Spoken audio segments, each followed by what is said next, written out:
Okay, so let's review what we've learned so far this morning. We were talking about the process of neurolinguistic cursing, of linguistically cursing yourself and linguistically ungluing yourself.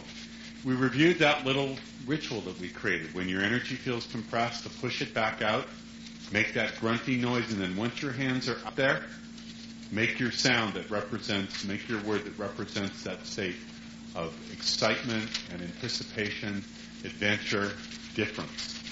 Remember what happens when we label something as fear? We compress ourselves and we limit where we can go with it. But when we relabel it, it's not enough to relabel it. We have to combine it with what we do energetically. That's what magic is. If you simply relabeled it but kept the same energy, it wouldn't have the same effect. But it's congruent. When you relabel it, not only assign a new word to it, but also attach a different energy, a different posture. When you do something different with the energy and a different posture and a different sound, and you visualize something, what happens? Change. That's how you unglue the deep level stuff. Now, we worked through all that. We showed you a way to create a new word. We touched on sigils just a little bit. And we defined some terms too. We defined a curse as a construct that does what? Can anyone define curse for me? A construct that what? People stuck. That keeps people trapped in a certain condition and or identity through time. It's unbounded through time. Indefinitely. So what would a blessing be? A blessing would be a construct that frees people and creates new choices and new identities through time.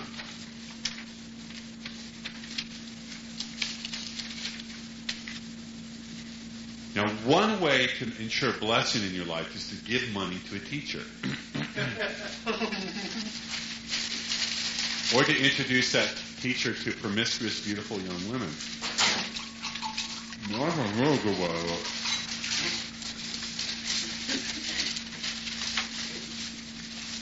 Okay. And then we began this process of defining magic. Remember we talked about will? What was one of the metaphors we used for will? We used the metaphor of a laser. It's focused. Will also means that everything's lined up. The energy, the template, the thought forms, everything is lined up in one direction. We talked about altered state, creating an altered state where anything can be possible, where we have the power to do our will, clarity. You know, sometimes where we find representations of altered states is in dreams. Can I give you an example? For many, many years, I graduated school in 1981, college. Ever since then, I had a repetitive dream. I would have it at least 3 times a month, where I'm wandering in some little town just above UCLA where I went to school, and everyone is so happy to see me. I go to bars, and all the girls want to talk to me. And at first I thought this was a message about a specific place, but I never could find the place. But then what it occurred to me is, this is a place where my will flows freely, where it represents my will flowing freely. It's a life condition where my will flows freely. We're going to come back to this, but right now, just write down a life condition where my will flows freely. We're going to get to this later when we get on to sigils, about sigilizing this. We also defined a sigil. Remember a sigil? It's a symbolic representation of a desire, a life condition, an event. What else did we say about a sigil? Or circumstance that we want to bring about. Are we following so far? Yes? What's up, boss? Okay. Water? See? No? No, it's good. It's good. Gracias. Mi nalga se está quemando, señor. Is that what I said? Mi verga está fuego. y guapo y muy macho. Chupa mi güera. Mi culo se está mucho inteligencia. That's my Spanglish. I don't even know what I said. Something about my penis is on fire on the roof of my ass. You don't want to know what you said. I don't know what I said. Tell me later. Okay, so we covered that, and now we're on the use of the imagination and how the imagination is really quite a magical thing. Now, by the imagination, I mean that facility, that mental faculty that can create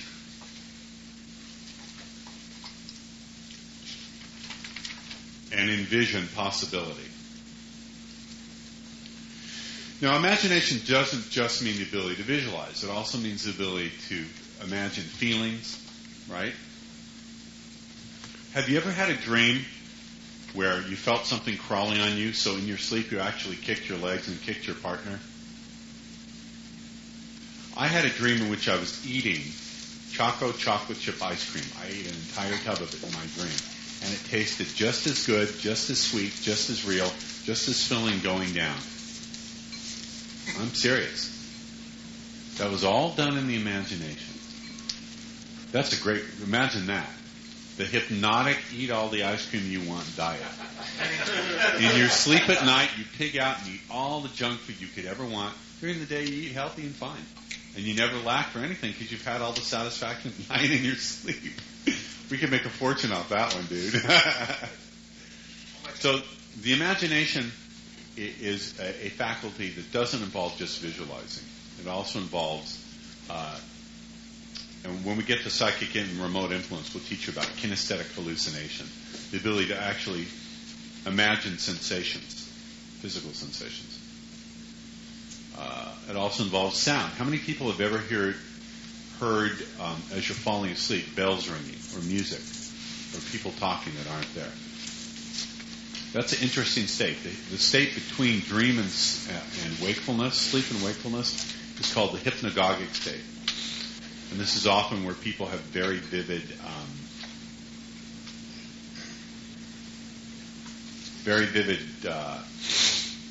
hallucinations. Yes? By the way, invariably when I teach this class, someone says, how do I know this is all just a hallucination? Well, it is a hallucination created for a specific purpose. That's part of how I define a construct. A construct is a hallucination designed to achieve a specific task.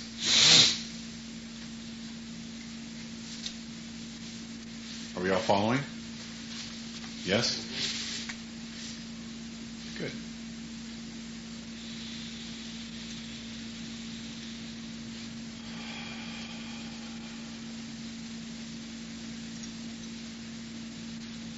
Okay. So we have those elements. Now, what else is involved in doing magic? Well, I'm here to tell you a big element is energy and breath. They go hand in hand. Learning how to energize with breathing is extremely important. In fact, in just a couple of minutes, we're going to learn some new ways to breathe. And since we're probably all digesting our lunch, it'll help to wake us all up. Yeah? How many people here are familiar with yoga? How many people are familiar with huna? All right. One of the things that they have in common is they stress the importance of breathing. In Hawaiian, there's a curse word for white people. They call white people howlies. And howlie means to be without breath. Someone who can't breathe properly. So, we want to teach you about breath. Because adding the energy of breath into your ritual, into what you do, makes it extremely powerful. I could go into the reasons why I think that works and the reasons that other people have for it, but it's not as important as actually just learning to do it. Very few people breathe in a way that empowers what they do. We'll get to breathing in a moment. It's very important. Hey, Russ. Yes. You know, English is one of the few languages that has two words for breath and spirit.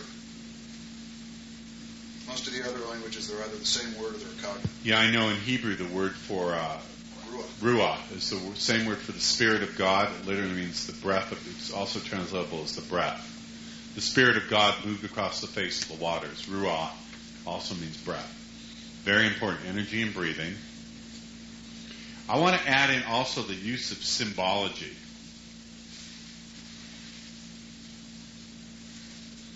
I have my goodie bag in my car. After the next break, I'll bring it in.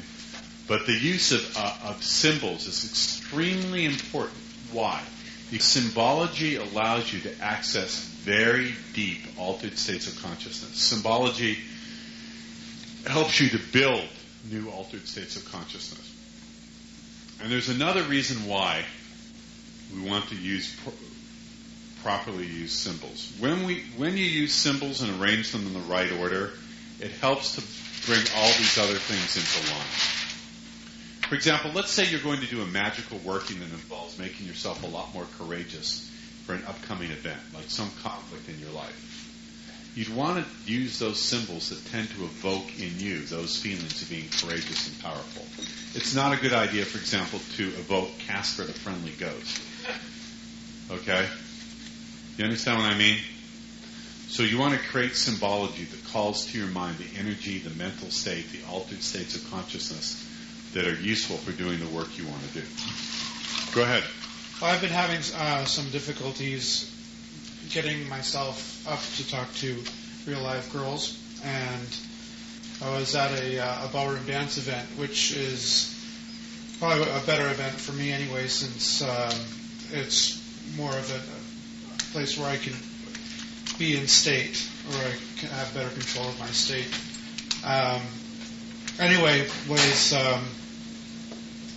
using some patterning and the which part of the story do you want to hear? Tell them what I told you to do first.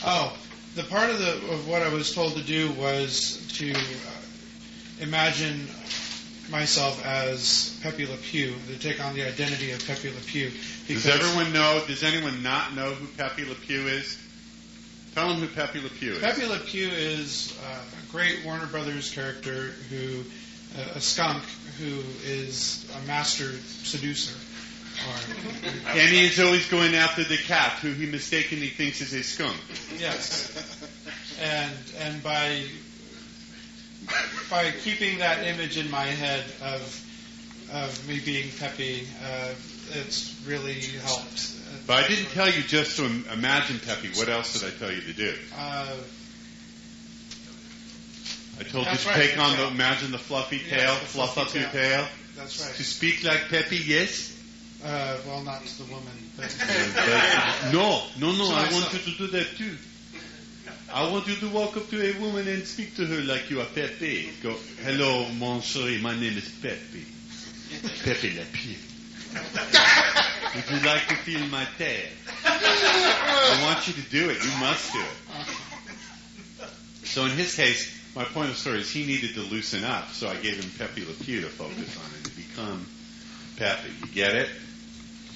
One of the fun things about chaos magic, which is one of the things I practice, is they tell you to find symbology that makes sense to you.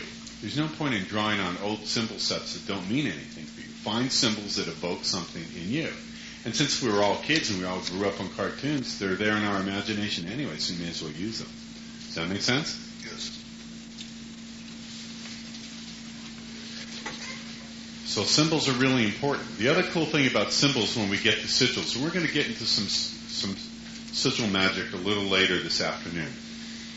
Here's part of the problem in bringing about a desire, is consciously you can get in the way. If you're constantly thinking about what you want, you also bring your conscious mental sets into the process. All your doubts, all the things from your past. You start trying to get in the way and make it happen faster. Have you ever found yourself pushing something you want away? Anybody? or you were so eager to make it happen, you interrupted the other person from giving you what it is they were ready to give you. Right? So how is it that we can magically work with desire without desire getting in the way? Well, I'll give you a little hint. How many people here have used a computer for at least 10 years? How many people remember before they had Windows, and before you were smart enough to have a Mac? What did you have to do to make your computer work? You had to, say again? You had to do what? Type in commands, right? A string of commands. Well, now what you do is you have something on your desktop, on your computer screen called an icon, right? You click on it, right? Is that correct? Am I speaking Greek? We get it? Yeah. You click on that icon. That icon triggers all those commands you would have had to type. The commands are still there in the computer, but the icon triggers the command. So you don't have to go through the commands. You just point at the icon. Does that make sense? Yes. So in a sense, the commands are now unconscious. All that's conscious is the symbol of the commands, if you want to use a metaphor. So what you can do is take a desire, a life condition, a circumstance or event, sigilize it, and we'll show you how to do, charge the sigil, put the sigil into your unconscious, and if you want to recharge it, just pull the sigil out. You don't have to think about the actual desire. You suppress the actual desire. If it comes up, you go jogging. You do anything you can to put the original desire out of your mind. It's still there in the unconscious in the form of the symbol. Does that make sense? Yes. Zach, are you agreeing with this? You look Yes. like you're not tracking it. No, it wasn't. So you're not trying to literally forget it, you're just suppressing it. You suppress it. Because what happens to something that you suppress? It festers and grows. It gets stronger. It comes back up. You're using the mechanism of suppression on your desire, so it Instead comes. of the way everyone else sees it. Yeah. Do you understand what I'm saying? But you first symbolically represent it so you can have access to it if you need to recharge it. You're making your own mismatch. Well, I don't know if it's a mismatch, but what you're doing is you're allowing yourself to click on the icon without having to type in the commands. You get it? Does that make sense? Yes. So when you design these symbols, the point is if you get yourself in the right altered state, the universe or the force or whatever it is will help you design a sigil that resonates with your unconscious and resonates with it. Does that make sense? Yes, sir. Is there a limit of how many things you can work on, or should you work one thing at a time, like with hypnosis? Or could you have like a sigil for sergeing, a sigil for business, a sigil for... Depends on how you want to use it. The other thing about sigils is other people can look at them and unconsciously empower them. Let's say you design a sigil that represents having unbelievable power and attractiveness with women. You take that sigil, you charge it up. Actually, you can charge it with your sexual energy. You masturbate over it, basically, and have an orgasm with it. Or you can do it. There are a couple other things you can do if you don't want to get that gross with it. We will help you design sigils here. We don't want you charging them in the room. For obvious reasons. Yes, Zach. Hey, the best example of sigilization is the Nike company with that fucking swoosh. The Nike They designed- symbol? Yeah, they designed a symbol that means give us all your money in exchange for useless fiddle-faddle, and they neurologically link it to all these wonderful motivational messages, and then they shoot the swoosh at you. Oh, wow, that's right. Those commercials are total rituals. That's actually pretty good. They always terminate with a swoosh on a block. So what you can do, let's say you want to get a job. Let's transition to the sigils here. Let's say you want to get a job, and you sigilize your ideal career. If you were really willing to go for it, you could take that sigil and impregnate it really small into the paper. Go to a printer, have them design paper where the sigil is the watermark, and send out your resume with the sigil in the cover letter and in the resume paper. See, because sigils work unconsciously, people don't have to know what they mean to empower them for you. Pretty weird, huh? So by sending that sigil to your proposed employer or whatever, they have no clue what it means, but just by seeing it, that empowers it? It triggers it unconsciously in them. Look at it this way. I believe we're all universally connected anyway. If it's true that all minds are universally linked, one of the things that Huna says is that you don't communicate directly with the higher state or the higher self or your conscious mind. You have to do it through the unconscious. You give the unconscious directions and it communicates for you. If that's the case, then on some level we're all linked anyway. So unconsciously they'll get it, even though they don't have to know consciously what it means. So the theory goes. By the way, let me get back to this point about soulmates. Some woman had asked me if I believe in soulmates, and I said, no, I think it's a deeply unspiritual thing, and I'll tell you why. If we all share, on some level, if we all share the same mind on some level, if we all are spiritually connected, then we're all soulmates. The notion that there's only one person who can match your soul means that everyone else belongs on the outside. It means ultimately, spiritually, we're separated. Funny that the very people who believe in soulmates the most are the ones who proclaim themselves to be the most spiritual, but I think it's deeply unspiritual. So, if we're all energetically connected, does that mean that we can have sex with everybody and it's okay? Yeah, yes, sir. You may. But think about it. Think about that. If all minds on some deep level are all connected, then aren't we all soulmates in that sense? Then I proceeded to ask for it. No, I didn't say that. He said that. He did it to her. I was talking with my friend Zach. My friend Zach. Yes, my friend Zach said that. Okay. All right. So do we have questions so far? Let's get to a little breathing. Before we get into making sigils, we need to do some breathing exercises. I want to teach you something about breath. So the thing about breathing is this. There are certain ways to energize yourself with breathing before you do a ritual, before you do any kind of thing. I'm going to show you 3 of them. Fair enough? And I think this could form part of an advanced unstoppable confidence video. But one of the things you have to understand about breathing is, first of all, most people are doing it wrong. I want to show you a form of breathing that involves breathing from here. Okay? So what you do is you push your stomach out to inhale, and you pull it in to exhale. Can you try that a few times?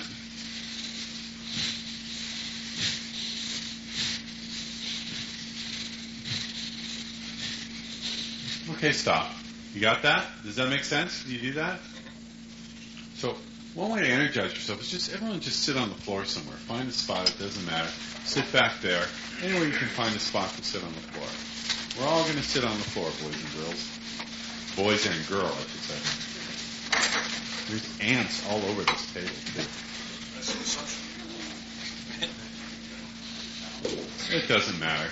It's easy enough to do. And so what you're going to do is just sit in a really comfortable cross-legged position. That's it. Or if you can't cross your legs, just sit comfortably. And what you're going to do is you're going to do this all through the nose. And what you're going to do, remember, you breathe in by pushing your tummy out. Do it slowly. Do it slowly at first.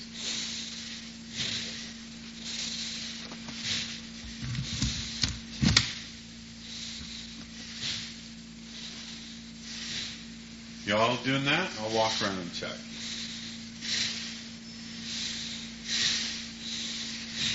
Okay, good. Now we're going to show you what they call breath of fire. And breath of fire is, you're basically doing that, but you're doing it very quickly. Look at me, don't do it. It's like you're panting like. Right.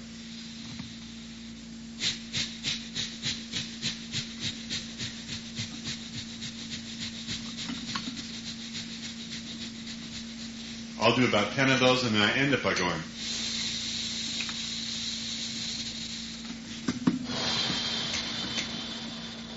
Do we all get that? So what you want to do is do about 10 inhales and exhales through your nose, and then after the 10th one, take a long, deep inhale through your nose and exhale through your mouth. Do we all get that? I'll walk around. Go ahead and do that. Do it. Don't write notes. Do it. It's important to do that long, deep inhale and then exhale through the mouth. That keeps you from hyperventilating. It keeps the oxygen, carbon dioxide mix regulated. And do it again. You can keep your eyes open as you do this. You don't have to close them. You can do this watching TV. I do about 10 minutes of this a day.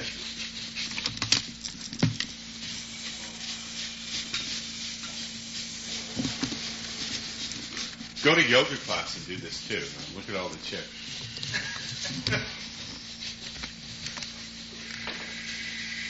So for those of you at home who are sitting there masturbating in your underwear, it's like this.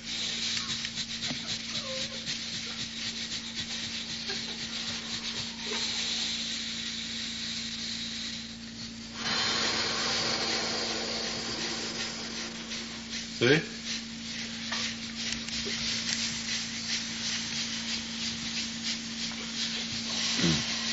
Just do that for a couple of minutes. Energize yourself up.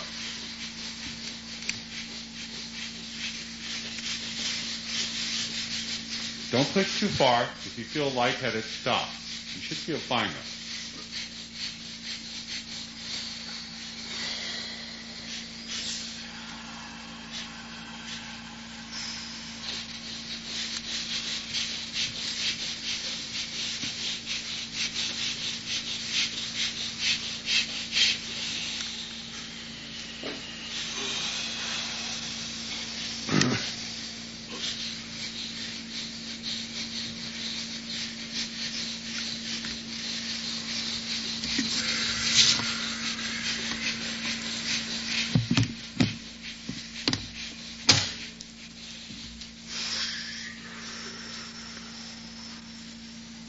All right.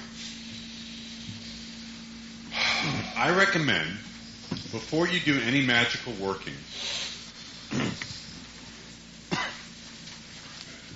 I recommend you energize yourself with breath, and then you form your statement of intent. Write out your statement of intent. It is my intent with this ritual or this working to do the following.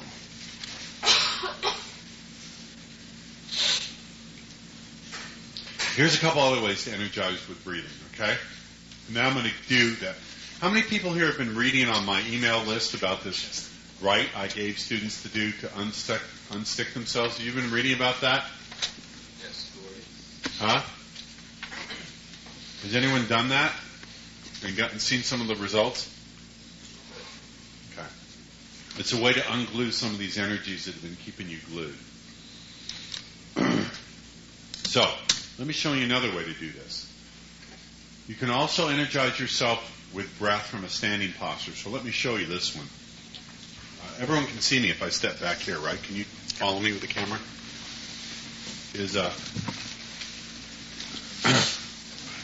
This is one I learned from a book on Chinese boxing, but it's really good for controlling your sexual energy too.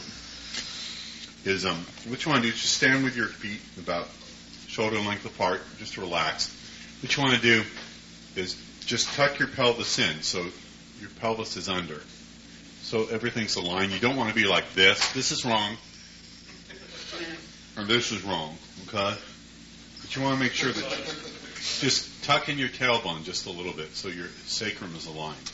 Okay? So it's like, just tuck it in a little. Okay?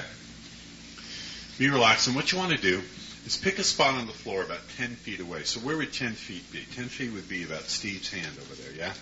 About 10 feet? What you want to do is bend your knees just a little bit, so that's wrong. That's squatting. And that's wrong. You don't want to keep it locked. Just tuck your pelvis in, bend your knees a little bit. If you can see this on camera, put your thumb there inside your palm. Put these fingers around the other hand, just like that, and put this just about where your dantian would be. If you take your belly button, can everyone feel their belly button? No, not the other guy's belly button. Your own belly button. Okay, and put 2 fingers beneath the belly button. So it's just right about right there. You can hold a little lower if you want, somewhere between your belly button and your genitals. So for some of you, it's like, all right. Look at a spot like 10 feet in front of you on the floor. take a breath in. Exhale the breath. And then sink in a little bit and tighten your sphincter muscle for a count of 10. Hold in the breath out.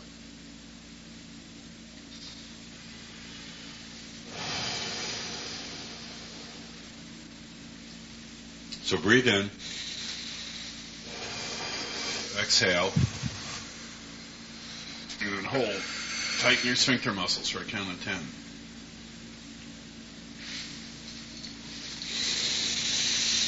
Inhale as you raise up. And do that 12 times. Do that 12 times. So I'll do it again. So here's what we do. The posture is, this is wrong. This is wrong.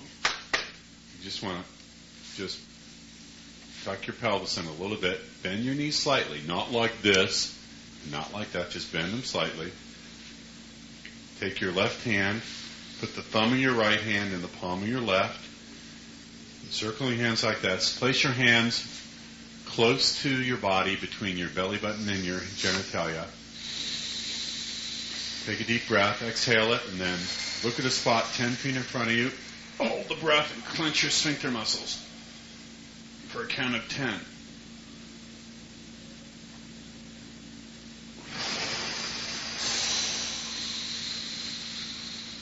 And do 12 of those.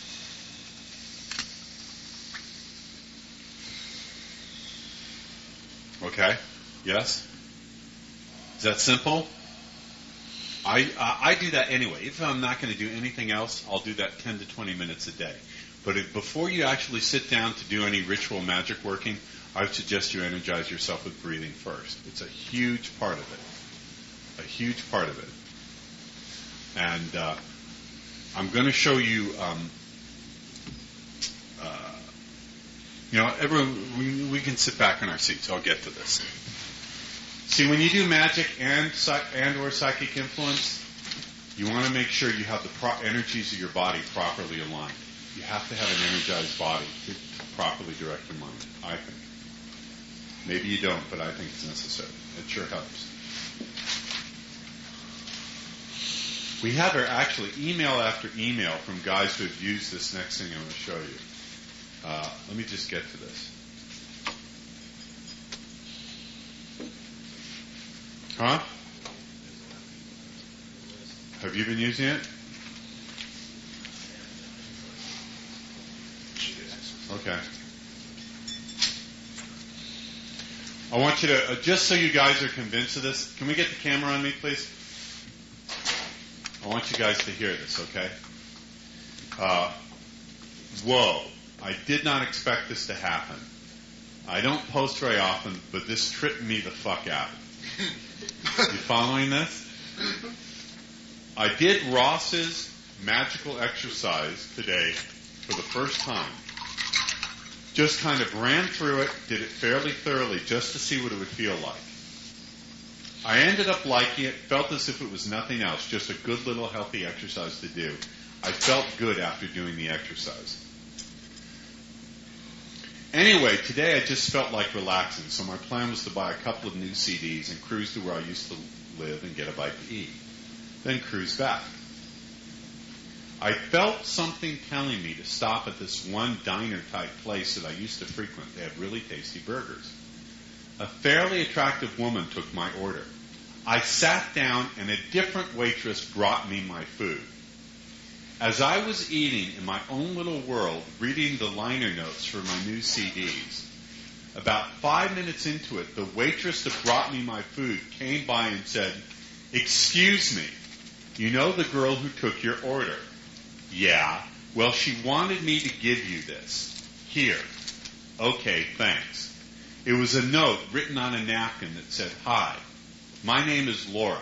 This probably sounds really nerdy, but I think you are really cute, and I want to give you my number in case you ever want to hang out or something. Okay? And here's the number. Bye. Smiley face, Laura. Guys, I'm not ugly, but I'm not a 10 either. It's weird, but a girl having her friend give me her number like that was a first for me. Women never approach me. Well, that's not true, but it's extremely, extremely rare. I think for a very long time I seemed unapproachable, but for most of my life, I have been just a shy guy. So I was pretty freaked out by this. You like that? Here's a guy, Ross. I did that exercise for detaching old behaviors about 6 days ago. Every single day I've seen the same girl. Problem is she's not attractive at all. To be blunt, I think she's a lesbian dyke. Anyway, I talked to her about a couple of months ago and couldn't remember her name. It's not like I routinely, our schedules are routinized either. I've seen her at unique settings and situation each time. I've seen her on campus, at a dance club, at a park, on the street while I drove by, and now she is 6 seats down from me in the computer lab as I write this. And it's just once per day. It seems weird. What might you make of this? He keeps running into the same person everywhere. When I did this thing for the first time, a couple hours after I did it, I went to Cheesecake Factory, sitting at the bar having lunch. These 2 ladies sit down next to me. They had little vibrators. They have pagers. When your table's ready, it vibrates, but I ate the counter. They're just waiting for their table. And I said, well, don't sit there too long. You're about to get a buzz. And one of them sitting next to me says, I hope not too soon. I think you're so attractive.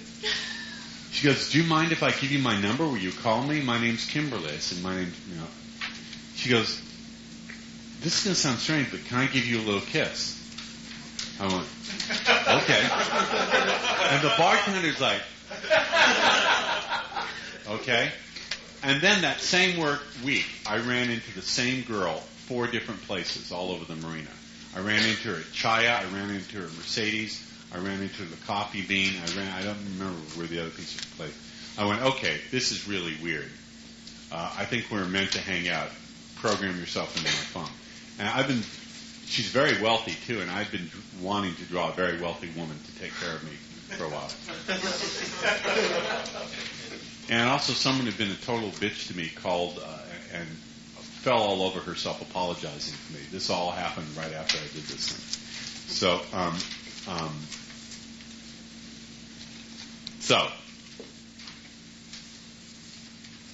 yes, this is one of the things that will happen. You'll keep running into the same person everywhere. Hold it.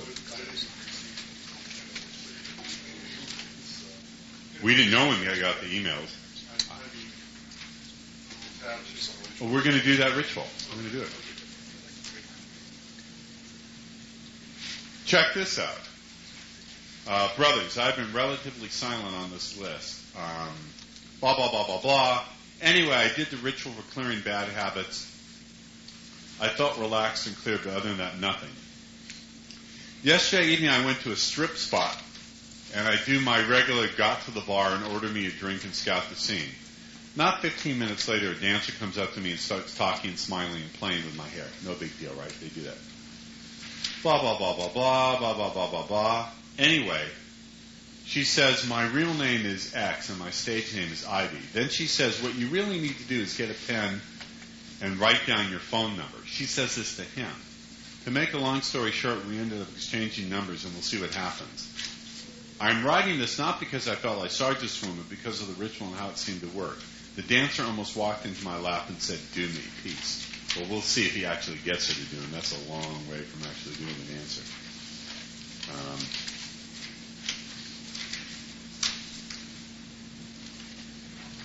Anyway, there's story after story like this on the list. So, yes. When you have a ritual like this, is it good to do it multiple times, or is it like once and you're done? That's a good question. I have only done this as I felt the need to do it. I've done it. I do it like every 4 days, every 3 or 4 days. There's a huge debate raging about whether ritual should be repeated regularly or only when you feel like it. So there's, what do you got there? Email. Oh, the emails, yeah. You can pass them out. Luge. You're supposed to put it out of your consciousness. How do you feel eager to do it again? My unconscious says do it. It's just time to do it. You will find that there's a difference between your unconscious saying you need to add energy to that ritual and conscious worrying about whether it's coming about. There's a distinction between your unconscious saying, hey, you need to do that ritual again, and conscious looking for where's the result, where's the result. I don't see the girl showing up in my life. You can read these later. But listen, take a yoga class, and you'll learn different ways to energize yourself with breathing. One of the reasons why I started taking yoga is to incorporate some of the postures and things into my ritual work. It helps. Anything you can do to activate your body, get your body going, is useful. No, it's okay. I got it. Thanks. Are we following so far? Yeah? Is it good? Well, you'd also mentioned that second one had something to do with sexual energy, building or suppressing it. It will. If you have a problem with shooting real fast, that'll handle it real nicely. But if that's your goal, you'll never attain it. Oh, yeah. Yeah, sure, Zach. Zach and I went to a Tantra seminar that was so bad we both left. This Tantrika had to weigh 400 pounds. What's right? No, touch your toes. I'm thinking, she hasn't seen her toes in 15 years. Like, I don't care how tantric energy she's got. No one's going to touch this fat, ugly fuck with a wet stick. I don't know where she was from, but she was disgusting. And they went around the room. They said, what is it you want to get from the seminar? And I said, unlimited sexual orgasm for hour after hour without ejaculation. And she said, well, that's possible, but if you seek after it, you won't find it. I'm going, oh, that's your limit. So that exercise will enable you to last longer.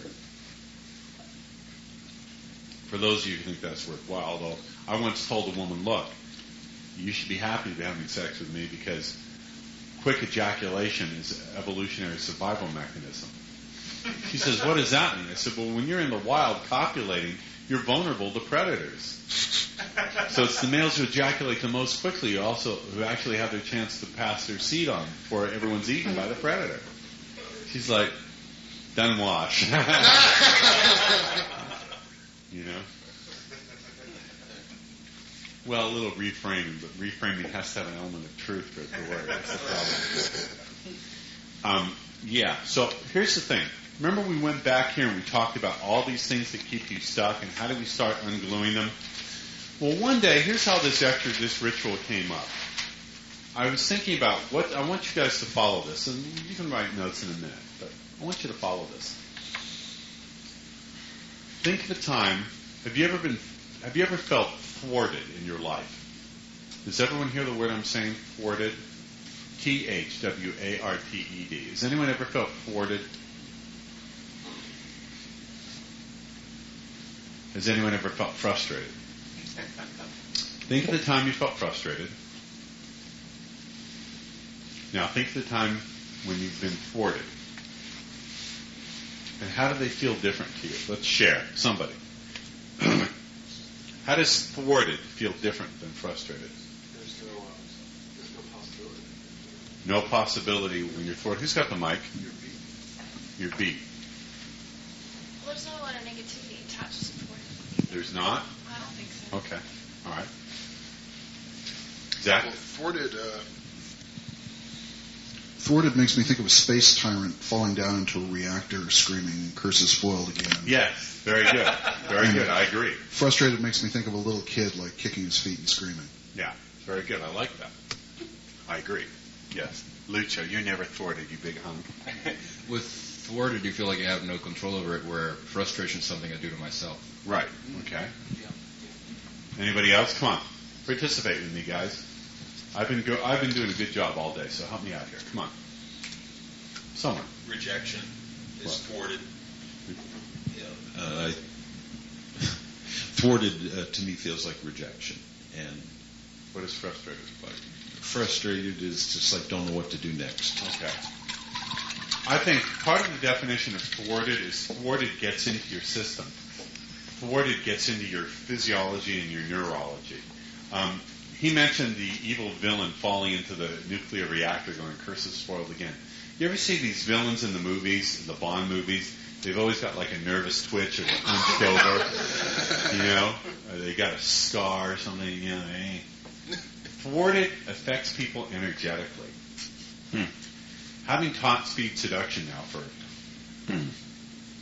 since 93, I've seen plenty of thwarted people. It's not just that they're frustrated occasionally. They have an entire area of their life that's soaked in ruin. And it gets into their physiology. It's locked into their muscles. It's in their energy field. Consider if there really is something called an energy field. Consider it metaphorically, that contains the sum total of all your experiences and the feelings you attach to those experiences. If you're walking around pushing that in front of you, just think about who you're drawing. If we only draw what's similar to us and we have that in our energy, think about it. Does that make sense? Pretty scary, huh? So I thought, okay, how do we unthwart people? How can we do it energetically? So I'm going to show you this exercise. I have to remove my wallet. Here, I'll take that. All right. This exercise requires a little precision. So the first thing is what you want to do, if you can do it, is you want to get down on the floor and you want to sit on your haunches. Now, some of you are not able to sit on your haunches. The first thing is to make sure you stay uninjured and you stay fine, okay? But sitting on your haunches is sort of like this, okay? You got it? That's sitting on your haunches. Your arms are placed between your legs and your palms are flat on the floor. So that's the posture, and your head is looking down between your hands. This is how it starts. Does that make sense? Can you all see? Yes? Yes. Are your hands pointing forward or back? I can see it. Well, stand up and look. My hands are pointed forward. How could they point back? I'd have to do that. All right? You want to spread your fingers as wide as they can go. So that's wrong. See that?